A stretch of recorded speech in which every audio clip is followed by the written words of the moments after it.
bienvenidos oyentes de Radio Sefarad a esta nueva edición de Matemáticas y Judaísmo de Cero a Aleph con Amelia Muñoz García. ¿Qué tal, Amelia? Buenas tardes. Bueno, vamos con otra entrega de este programa dedicado a las matemáticas y a matemáticos y matemáticas judíos que en esta ocasión dedicas a un matemático judío soviético llamado Naum Akhiser. En efecto, este hombre va a trabajar prácticamente toda su vida en Cracovia, va a estudiar en otra ciudad, va a estudiar en Kiev y va a pasar un periodo corto de tiempo en Moscú, pero porque lo reclaman en un momento determinado, debido a cuestiones de guerra, le dicen que se tiene que subir para allá para trabajar en un centro específico, pero salvo eso se va a pasar todo el tiempo en Cracovia porque, bueno, él no era ruso de Rusia, él era soviético, él nace en Bielorrusia y, bueno, como en aquel momento todo forma parte del mismo país, pues se puede ir trasladando sin tener que pasar por ningún tipo de problemática como si surgía en la parte occidental de Europa, sobre todo a raíz de las guerras. Él va a nacer en 1901, vive hasta 1980 y, bueno, nace en el seno de una familia judía en Chekirov, en el Imperio Ruso, como comentábamos, actualmente Bielorrusia. Y, bueno, Naum tenía muy claro que lo suyo iban a ser las matemáticas y la física y también enseñar. Él, recién acabado el instituto, comienza a dar clases en un colegio experimental que había fundado un miembro del partido, que era además pedagogo, y por eso me imagino yo que le permiten montar este tipo de institución. No era un mal sitio y, de hecho, Naum dice que él recuerda que el tiempo con alegría, pero tampoco es que vaya a pasar allí muchos cursos, o al menos no solamente allí, ya que en el 22 va a ser admitido en la Facultad de Kiev, en el Instituto de Educación, en lo que se llama el Instituto de Educación Pública de Kiev. En teoría, él se va a apuntar a un curso, ¿no? Una titulación de 3 años, una titulación express, que él va a completar en un tiempo todavía más rápido, ya que solamente tarda en torno a 18 meses, que esto es la mitad, y sin embargo el título no se lo van a dar hasta ya 1924, momento en el que empieza a buscar cómo seguir con su carrera universitaria. Al curso siguiente conseguirá enrolarse en un programa de posgrado, que debería haber concluido con él obteniendo el doctorado. Pero no va a ser así únicamente porque en 1918 los rusos abolen todos los títulos universitarios que están por encima del graduado. Ni el equivalente a máster, doctorado, nada. Entonces este error lo deciden rectificar en 1934 cuando se dan cuenta de que aquello es un poco caótico, y va a ser por ese motivo que Akhiser, que va a presentar su tesis en 1928, no va a recibir el título de doctor hasta 8 años después. Pero, bueno, no es que este hecho limitara de alguna manera su carrera, pero vamos, que lo suyo hubiera sido que tras defender su trabajo, titulado Investigaciones Aerodinámicas, pues le hubieran dado su reconocimiento correspondiente.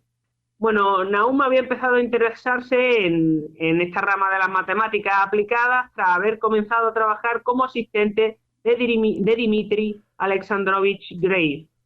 Y es curioso porque Graves iba encaminado a ser un algebrista de renombre, pero tras la revolución bolchevique empiezan a verse favorecidas las matemáticas aplicadas fuertemente. Graves, como muchos otros, cambia de bando, entre comillas, y se da a la mecánica y a las matemáticas aplicadas, que es donde va a encontrar, pues, más puestos de trabajo y más incentivos. Su evolución se vio también condicionada por ser discípulo de Chebyshev, que fue el padre fundador de las matemáticas rusas.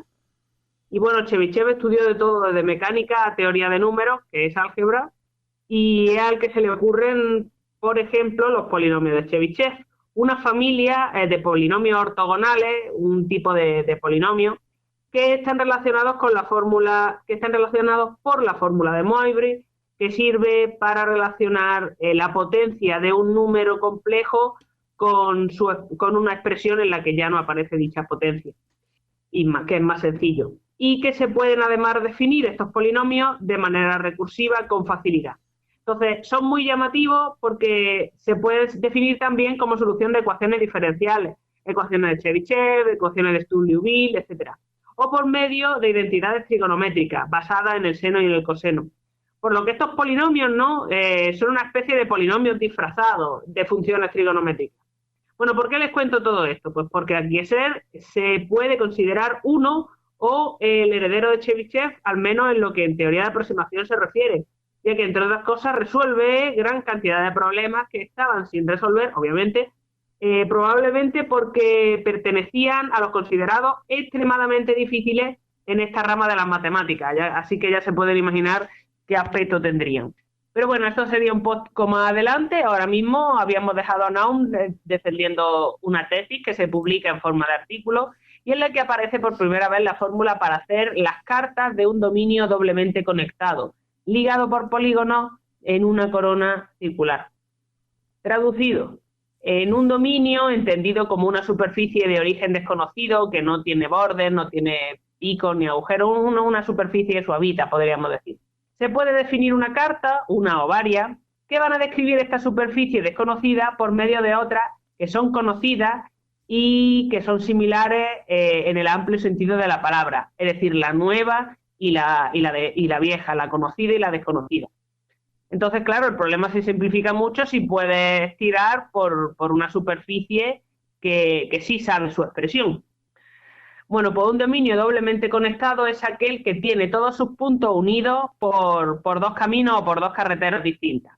Naum descubre la manera de relacionar estos dominios con coronas circulares. Las coronas circulares son pues el espacio encerrado entre dos circunferencias, como las monedas de 5 duros para los oyentes más mayores, y lo que pasaría si aplasta un donut en 2 dimensiones para los oyentes no tan mayores. Bueno, pues la corona están estudiadas hasta la saciedad porque son una figura enormemente común en el plano complejo, y es que Kieser había estado estudiando teoría de funciones en variable compleja, así que es normal que le surgieran este tipo de resultados. Dicho de manera precisa, él lo que había estado era estudiando funciones complejas aplicadas a aerodinámica. De ahí el título de su tesis, y que en 1928 no solamente comenzara a trabajar para la Universidad de Kiev, sino que también lo ficharan en el Instituto de Aviación de la misma ciudad. Ah, por cierto, cuando Naum deja el Instituto Lemels, que es el instituto experimental, para irse a Kiev, no deja de dar clase como profesor de escuela. Solamente se cambia de centro durante la carrera, durante el doctorado, las prácticas de asistente, etcétera. Todo eso lo va a compaginar con dar clases. Su padre podía ser médico y, por tanto, tener hasta cierto punto un sueldo estable. Pero bueno, esto no impide que Naum decida vivir de su trabajo en vez de hacerlo a base de becas y ayudas familiares. Kieser está en Kiev 5 años, hasta que en 1933 se traslada a Cracovia y comienza a trabajar en su universidad. Yo diría que en torno a 45 años, si consideramos que los cursos en los que se evacúa la ciudad y consecuentemente la universidad, él va a seguir formando parte del claustro. Naum se une a la escuela rusa o a la escuela ucraniana, depende cómo quiera verse, de teoría de funciones, y tarda poco en erigirse en su líder. Este mismo curso lo nombran catedrático del departamento correspondiente y por aquel momento no cuenta más de 32 años, entonces yo creo que eso es un punto muy a su favor porque era muy joven. Pero bueno, no es de extrañar, llevaba publicando ya muchos años y últimamente además se había centrado en no quedarse solamente en suelo soviético, sino que también había sacado artículos en alemán, en francés. Y es verdad que en Telón de Acero aún no había caído, pero cierto aislacionismo sí que empezaba a verse y no cualquiera se arriesgaba a confraternizar con el exterior para el momento en el que él está empezando a publicar fuera. En estos artículos, además, va a resolver uno de estos problemas difíciles de Chebyshev, de los que hablábamos antes. Él va a encontrar el polinomio con 3 coeficientes fijos que se desvía menos de 0 en un intervalo fijo, ampliando o extendiendo resultados previos disponibles solo para un coeficiente o 2 coeficientes fijos. De hecho, él va a resolver problemas posteriormente, va a resolver problemas de este tipo o muy similares. No se va a limitar a este solo. Un par de años después de llegar a Cracovia, Naum debe compaginar la cátedra con el cargo de director de Instituto de Mecánica y Matemáticas, que va a ocupar entre 1935 y 1940 y posteriormente entre el 47 y el 55. La pausa que hay entre los dos periodos se debe a la ya mencionada evacuación de Cracovia y sus facultades. En concreto, en 1941 a Naum lo mandan al MITI, a Alma Ata, al Instituto de Metalurgia y Minería como parte de los esfuerzos de guerra. Hay que tener en cuenta que para ser judío a Naum le fue considerablemente bien. No me constan graves discriminaciones en su contra, eso no quiere decir que no hubiera, por supuesto, pero bueno, teniendo en cuenta las terribles que fueron estos 2 años de ocupación alemana entre el 41 y el 43 y los políticos soviéticos, el tipo de discriminaciones que llevaban a cabo, quería decir, pues bueno, él no sale mal parado. Ni él ni su hermano tampoco, el famoso físico teórico Alexander Akieser, que publicó sobre un montón de ramas: electrodinámica cuántica, física nuclear, física de sólidos, teoría de campos cuánticos, teoría de plasma, eso por mencionar algunas. En fin, que ser un genio tiene sus ventajas a veces y sus desventajas, porque, por ejemplo, en 1943, cuando la ciudad de Cracovia pasa a manos rusas de manera definitiva, al menos por ese entorno, a Naum no lo dejan volver, sino que lo mandan para el Instituto de Energía de Moscú y pasa allí 4 años. Durante parte de este periodo no va a poder publicar. De hecho, desde que lo movilizan no saca nada hasta ya entrado en 1945, cuando empieza a sacar artículos relacionados con el trabajo de Chebyshev. Por ejemplo, teoría de polinomio de Chebyshev en el 45, un breve recopilatorio de los trabajos de Chebyshev en el 46. Pero bueno, también saca artículos sobre análisis en general, como por ejemplo sobre fórmulas para invertir integrales singulares, también en el 45, sobre propiedades de funciones enteras trascendentales de tipo exponencial en el 46, y lo que se considera la joya de la corona, al menos de esta época, en el 47, lecciones sobre teoría de aproximación. Teoría de aproximación es una de las ramas fundamentales de Naum, y le va a hacer ganar el premio Chebyshev 2 años después. Nótese que el año de la publicación de lecciones, es decir, el 47, también resuelve un problema equivalente al que ya resolvió en el 30, como mencionábamos anteriormente, y que le hace ganar aún más prestigio, pero que en este caso va a ser para funciones completas de tipo exponencial. Se mete ya un poquito más en análisis. Recordemos que una función completa o integral es una función compleja que va a ser holomorfa en todo el plano complejo. Holomorfa es una especie de continuidad y de derivabilidad, es decir, que es enormemente suavita, no hace picos, no tiene agujeros. Entonces va a ser trascendental la función si no es de tipo polinómico. Y bueno, él, en vez de dedicarse a trabajar con esta función en el plano real, perdón, en la recta real, que era hasta cierto punto habitual, se va a concentrar en el estudio de análisis complejo, ya que le interesa, como comentábamos, las funciones holomorfas.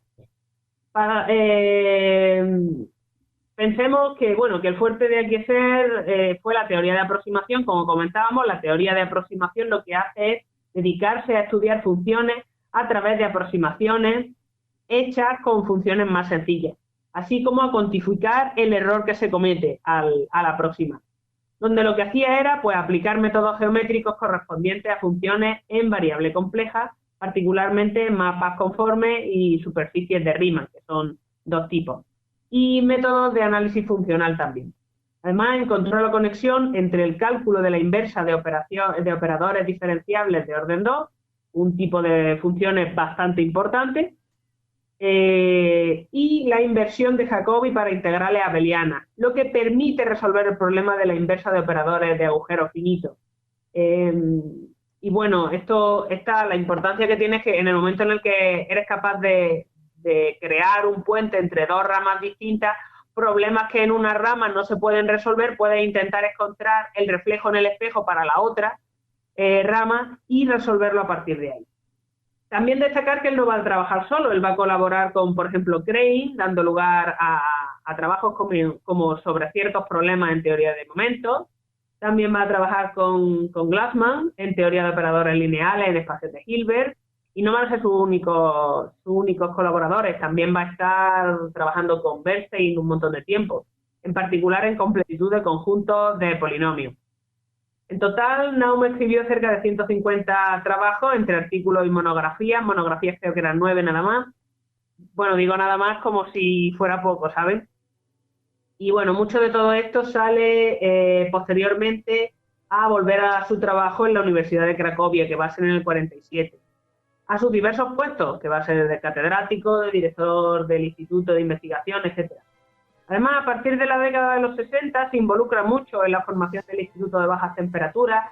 Yo creo que un poco hostigado por su hermano, que era físico y estaba metido también en este entorno, llegando a ser jefe del Departamento de Teoría de Funciones allí. Continuará trabajando hasta su muerte en 1980, con 79 años. Y bueno, fue no solamente un gran investigador, sino un gran profesor y también uno de los pocos soviéticos que va a publicar en inglés durante la época fuerte de la Guerra Fría. Muy bien, pues una vida llena de grandes avances y de unos asuntos que Amelia siempre nos hace comprender un poco mejor a los que no estamos tan cerca de las matemáticas, pero siempre con ganas de volver a conocer historias. En este caso hemos conocido la de Naumann Kieser, este matemático judío soviético. Tú nos has dado más datos, así que gracias como siempre por hacerlo, y a todos los oyentes les esperamos aquí. Amelia, lo hacemos también por supuesto contigo para que se lo cuentes. Muchas gracias.